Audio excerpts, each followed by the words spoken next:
তোমরা ভালো আছো না? আচ্ছা ঠিক আছে, আমিও ভালো আছি। তবে আমি তোমাদের আজকে নবম শ্রেণীর বাংলাদেশ ও বিশ্ব পরিচয় থেকে তোমাদের ক্লাস উপস্থাপন করছি।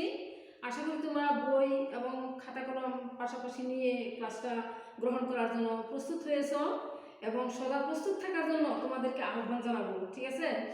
সো আজকে তোমাদের আমি আলোচনা করব যুক্ত ফ্রন্ট। ঠিক আছে? অর্থাৎ 1954 সালের যুক্ত ফ্রন্টের 21 দফা। ঠিক আছে?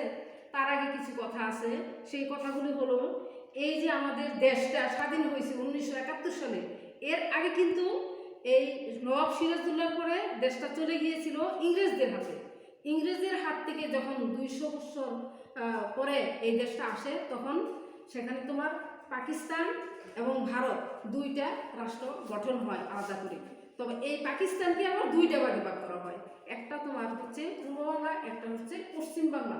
তা আমাদের যে বর্তমান বাংলাদেশ, এটা হচ্ছে পূর্ব বাংলায়, তাই না?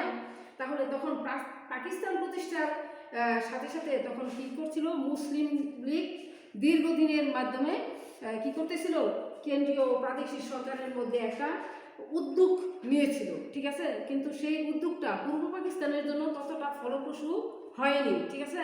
অর্থাৎ আস্তে আস্তে সে তাদেরকে হতাশা, তারপরে বঞ্চনা, এই সমস্ত বিষয় নিয়ে আমাদের উপর কি করতে চাইছিল, খড়গ চালাইতে চাইছিল। ঠিক আছে? সেই খড়গ চালানোর প্রক্রিয়া তারা যখন করে বা নীল নকশা শুরু করে, তখনই আমাদেরকে কি করতে হয়, তাদের বিরুদ্ধে রুখে দাঁড়াতে হয়, তাই না?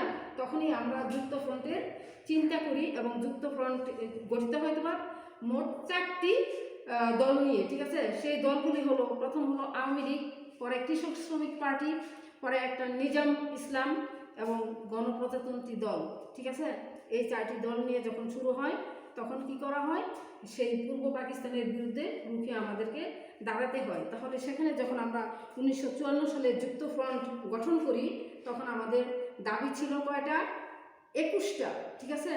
তবে অবশ্য সময়ের প্রেক্ষিতে এবং তোমাদেরও একটা বিষয় আছে গ্রহণযোগ্যতা, সেজন্য আমি 21টা থেকে কয়টি বেছে নিলাম, দেখো ব্ল্যাঙ্কে আমি উল্লেখ করেছি, এখানে 10টি উল্লেখ করেছি। ঠিক আছে?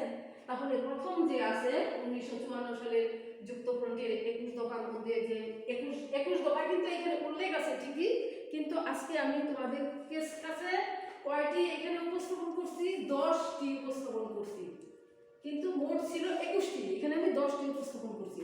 তাহলে 10টি উপস্থাপনের মধ্যে দেখো, প্রথম, বাংলাকে রাষ্ট্রভাষা করা।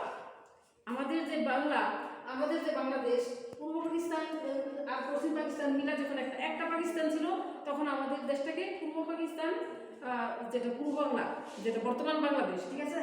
তাহলে আমাদেরকে কি করছিল, রাষ্ট্রভাষা উর্দু চাপিয়ে দেওয়ার প্রস্তাবনা তাদের আসছিল, কিন্তু আমরা আমাদের বাংলা ভাষা হচ্ছে মাতৃভাষা, সেটা আমরা গ্রহণ করতে বা মেনে নিতে রাজি ছিলাম না। এই জন্য আমরা পূর্ব বাংলার ভাষা হবে কি ভাষা, রাষ্ট্রভাষা হবে বাংলা ভাষা। ঠিক আছে? কারণ আমরা মায়ের বুড়ি থেকে, মায়ের কোলে থেকে হাসতে, শিখতে, গাইতে শুনেছি, দেখেছি এবং সহজ সরলভাবে আমরা কি করছি, সেটা মেনে নিয়েছি। এখন উর্দু চাপানোটা আমাদের যে একটা জটিল বিষয়, সেটা আমরা গ্রহণ করবো না। সেজন্য আমাদের দাবি ছিল কি করা, বাংলা ভাষাকে রাষ্ট্র ভাষা হিসেবে স্বীকৃতি দেওয়া। তারপর 2 নম্বরে আছে জমিদারি প্রথা বাতিল করা। ঠিক আছে? এক সময় কি করছিল, জমিদাররা কি করতো, তারা কর আদায় করতো উচ্চ হারে। ঠিক আছে? সেটাকে আমরা কি করতে পারতাম না, সহনীয় মাত্রায় গ্রহণ করতে পারতাম না। সেই জন্য আমরা আমাদের দ্বিতীয় দফাটা ছিল সেই জমিদারি, সেই যে প্রথাটা, জটিল প্রথাটা, সেটাকে বাতিল করা বা উচ্ছেদ করা। ঠিক আছে? আর তৃতীয়টি ছিল তোমার পাট ব্যবসাকে জাতীয়করণ করা। ঠিক আছে? আমরা জানি আমাদের কি বাংলাদেশকে কি বলা হয়, পাটের জন্য, যেহেতু পাট কি করে বিদেশে রপ্তানি করে আমরা কি করি, অর্থকরী ফসল কি করি, লাভ করতে পারি। ঠিক আছে? তাহলে অর্থকরী হিসাবে আমরা পাটকে সোনালী আঁশ বলি, তাই না? কারণ বিদেশে রপ্তানি করে আমরা কি করি, অনেক স্বর্ণমুদ্রা, রৌপ্য অর্জন করতে পারি। ঠিক আছে? সেই জন্য পাটকে কি বলা হয়, সোনালী আঁশ বলা হয়। তাই আমরা পাট ব্যবসাকে কি করব, জাতীয়করণ করব। এটা আমাদের 3য় নম্বর প্রস্তাবে ছিল 1954 সালের যুক্ত ফ্রন্টের 21 দফার মধ্যে।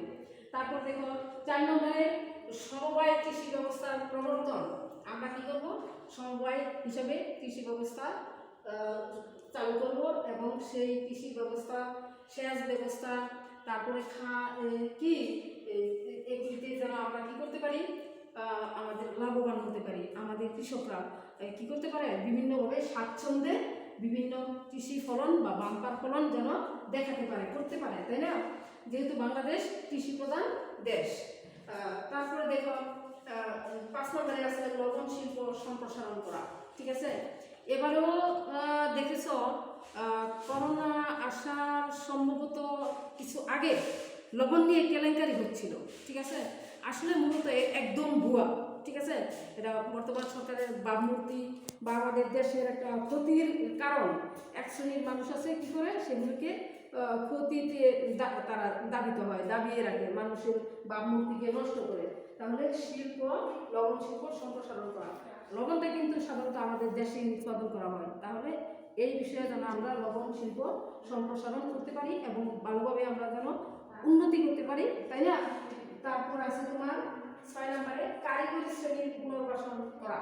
হ্যাঁ, অন্যান্য যে শিক্ষা পদ্ধতি, তাই না, যেমন বিজ্ঞান প্রযুক্তি, তারপর বিভিন্ন যন্ত্রপাতির মাধ্যমে আমরা কি করতে পারি, এই কারিগরি শিক্ষাটা যেন কি করতে পারি, জাতীয়করণ করে এবং সেটা পুনর্বাসন হিসাবে আমরা করতে পারি। যেমন আমাদের যে শিক্ষার যে দাপ বা দ্বারা, সেটা কেউ মাধ্যমিক বিদ্যালয় থেকে কি করে ষষ্ঠ বা অষ্টম শ্রেণীতে বা নবম শ্রেণীতে উঠে হয়তো বা বাবা মা বা গার্ডিয়ানরা কি করেন, তাদের খরচের অভাবে সেরকমভাবে তারা আগায়া যাইতে পারেন না, তখন হয়তো কি করে তারা বিকল্প একটা শিক্ষার চিন্তা করে, সেটাই হচ্ছে কারিগরি শিক্ষা। ঠিক আছে, এই কারিগরি শিক্ষায়ও কি করলে যদি উন্নত লাভ করা যায়, তাহলে সহসাই আমরা কি করতে পারি, বেকারত্ব দূর করতে পারি এবং স্বল্প সময়ে আমরা কি করতে পারি, অর্থায়ন করতে পারি। তাহলে সেই দিকে আমাদেরকে কি করতে হবে, পুনর্বাসন করতে হবে। 7 নম্বরে আছে খাল খনন সেচ ব্যবস্থা। আমরা এখন দেখতেছি বিভিন্ন জায়গায় বিভিন্নভাবে কি করতেছে, নদী খনন হচ্ছে, তাই না? তাহলে যদি আমরা ভাবি যে খাল কাটা হলে সারা দূর হবে বন্যা করা, এই স্লোগানটা যেন আমরা জানি। হ্যাঁ, আবার বলছি, খাল কাটা হলে সারা দূর হবে বন্যা করা। ঠিক আছে, শিক্ষার্থী বন্ধুরা খুব মনোযোগ সহকারে শুনবে। তাহলে যদি এই যে খাল খনন, এই খাল খনন আমাদের যেহেতু মাছে ভাতে বাঙালি, তাহলে আমাদের যে শস্য শ্যামলা সুজলা সুমলা এই বাংলাদেশ, তাই না? সেই চীনের যে পরিব্রাজক এসেছিলেন, তিনি কি করছিলেন, আমাদের দেশকে এই শস্য শ্যামলা সুজলা সুমলা হিসেবে চিহ্নিত করে গেছেন। আজও কিন্তু সেটা ঐতিহ্য আমাদের আছে এবং পরবর্তী প্রজন্মের কাছেও থাকবে, তাই না? তাহলে খাল খনন যদি হয় এবং নদী খনন হয়, তাহলে কি করতে যাবে, যেহেতু আমরা কৃষি প্রধান দেশ, বাংলাদেশ কৃষি প্রধান দেশ, সেই হেতু কারণে এই সমস্ত বিষয়গুলিতে, সেচ ব্যবস্থা, এই সমস্ত বিষয়গুলিতে আমরা কি করতে পারবো, যদি সংস্কার করি এবং সেগুলিকে সঠিকভাবে বাস্তবায়ন করি এবং কৃষকের হাতে আমরা সেই সুব্যবস্থাগুলি পৌঁছে দিতে পারি দ্বার প্রান্তে, তাহলে আমরা কি করতে পারবো, এই কৃষি উন্নয়নে আমরা এগিয়ে যেতে পারবো। তারপরে আছে শ্রমিকদের ন্যায্য অধিকার।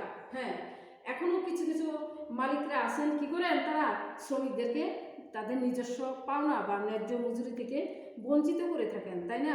আর একজন পূর্ণবয়স্ক শ্রমিক এবং বুদ্ধিসম্পন্ন যে নাকি সুদক্ষভাবে কাজ শিখেছে, তাকে না দিয়ে ছোট বা শিশুদেরকে দিয়ে যদি কাজ করানো হয়, কারণ সেখানে দিলে কম পয়সায় কাজ করা যাবে, একজন পূর্ণবয়স্ক দিলে সেখানে বেশি পয়সা লাগবে, এই হিসেব করে যদি সেই শ্রমিকদেরকে মূল্যায়ন না করা হয় অর্থাৎ অবমূল্যায়ন করা হয়, তাহলেও সেখানে কি থাকবে না, আমাদের শ্রমিকদের কোনো ন্যায্য অধিকার থাকবে না। তাহলে সেই দিক থেকে আমরা কি করব, শ্রমিকদের ন্যায্য অধিকারকে নিশ্চিত করব, তাই না?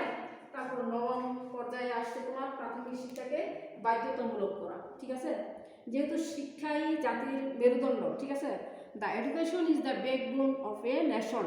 হ্যাঁ, যদি কোনো শিক্ষাকে, দেশকে ধ্বংস করতে চাও, তাহলে তার শিক্ষাকে কী করতে হবে, ধ্বংস করতে হবে। তাহলে আমরা অচিরেই বুঝতে পারি আমাদেরকে কী করতে হবে, প্রথমেই আমাদের দৃষ্টি দিতে হবে প্রাথমিক শিক্ষাটা সুসংবদ্ধভাবে আমাদের মনে, হৃদয়ে, ঠোঁটে, অস্থি মজ্জায় কী করতে পারছি কিনা, সঠিকভাবে স্থায়িত্ব লাভ করছি কিনা। ঠিক আছে, তাহলে প্রাথমিক শিক্ষা থেকে আস্তে আস্তে শুরু করে আমরা পর্যায়ক্রমে মাধ্যমিক এবং উচ্চ অর্থাৎ হায়ার লেভেলে আমরা পৌঁছতে পারবো। তাহলে সেই দিকে আমাদেরকে লক্ষ্য রেখে প্রাথমিক শিক্ষাটাকে কি করতে হবে, আসলে ভিত্তি ধরার জন্য অর্থাৎ ফাউন্ডেশন তৈরি করার জন্য সেটাকে বাধ্যতামূলক করতে হবে। ঠিক আছে।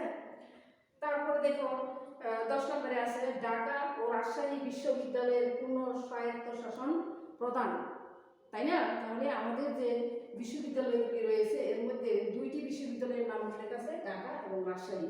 এই দুইটি বিশ্ববিদ্যালয়ে যদি কোনো রকম কেলেঙ্কারি, কোনো রকম অন্য কোনো জটিলতা না থাকে, তাহলে আমরা কি করতে পারবো, শিক্ষার্থীদের অর্থাৎ স্টুডেন্টদেরকে আমরা অনেক দূর এগিয়ে নিয়ে যেতে পারবো এবং তারা যেন উচ্চ লেভেলে পৌঁছতে পারে সেই দিকে আমাদের প্রত্যাশা থাকবে, কামনা থাকবে। সেইভাবে আমরা কি করতে পারি যেন ঢাকা ও রাজশাহী বিশ্ববিদ্যালয়ের যেন কোনো কেলেঙ্কারি না হয়ে পূর্ণভাবে স্বায়ত্তশাসন প্রদান করতে পারি, সেই দিকে আমাদেরকে কি থাকবে, এই 1954 সালের যুক্তফ্রন্টের 21 দফা দাবির মধ্যে 10ম দাবি হিসাবে যেন কি থাকে, লিপিবদ্ধ যেটা রয়েছে সেটা যেন কার্যকর থাকে। ঠিক আছে। তাহলে এখানে 21 দফার পরিবর্তে আমি আজকে 21 দফা ঠিক আছে, কিন্তু আমি আজকে 10টি দফা তোমাদের সাথে শেয়ার করলাম। আশা করি তোমরা বিষয়গুলি সুন্দরভাবে শুনেছ এবং পাশাপাশি বইটা একটু দেখে নেবে। এখানে আমি কিছুটা সংক্ষিপ্তকরণ করেছি, তোমরা বইয়ে সেটা বিস্তারিত পাবে, কিন্তু যখন ব্যাখ্যা প্রদান করছি তখন কিন্তু আমরা বিশ্লেষণও করেছি। ঠিক আছে। তাহলে তোমরা উপকৃত হও সেই আশাবাদ ব্যক্ত করে আমি তোমাদেরকে বলবো পরবর্তী ক্লাসে আমরা বাকি যে রয়েছে সেগুলি আমরা কি করব, আলোচনা করব। তাহলে সবাইকে ধন্যবাদ জানিয়ে আমি আমার আজকের ক্লাস শেষ করছি। সবাই ভালো থেকো, ধন্যবাদ।